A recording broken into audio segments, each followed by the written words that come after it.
All right, yeah, you can go in. That always works. All right, so I got two poems. One's kind of shorter, one's a little bit longer. But here we go. You guys ready? Let's go. All right, here we go.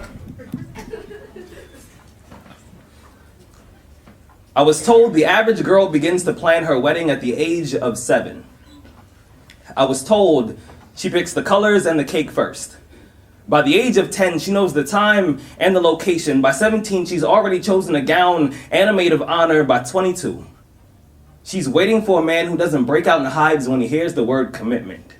Someone who doesn't smell like a Band-Aid drenched in lonely. Someone who is more than a temporary solution to the empty side of the bed. Someone who will hold her hand like it's the only one that he's ever seen. To be honest, I don't know what my tux will look like.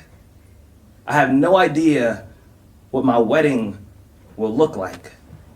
But I imagine the woman who pins my last name to hers will butterfly down the aisle like a 5-foot promise. I imagine that her smile will be so big that you will see it on Google Maps and know exactly where our wedding is being held. The woman that I plan to marry will have champagne in her walk and I will get drunk on her footsteps. When the pastor asks me if I take this woman to be my wife, I will say yes. Before he even finishes the sentence, I'll apologize later for being impolite, but I will also explain to him that our first kiss happened 6 years ago and I've been practicing my yes for the past 2,165 days. When people ask me about my wedding, I never really know what to say.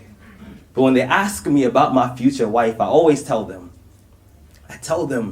that she has a walk that can make an atheist believe in God just long enough to say, God damn. I tell them that if I could, I would shapeshift into the first thing she thinks about in the morning just so I can always wake up next to her. I tell them that if my alarm clock sounded like her voice, my snooze button would collect dust. I tell them that if she came in a bottle, I would drink her until my vision is blurry and my friends take away my keys. I tell them that if she was a book, I would memorize her table of contents. I would read her cover to cover, hoping to find typos just so we can both have something to work on, because aren't we all unfinished?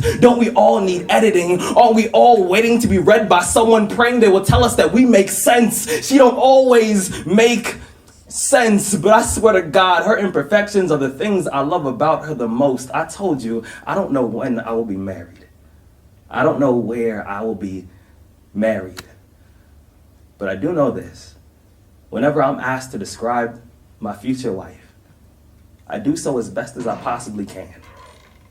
And every time, she sounds a lot like you. Thank you.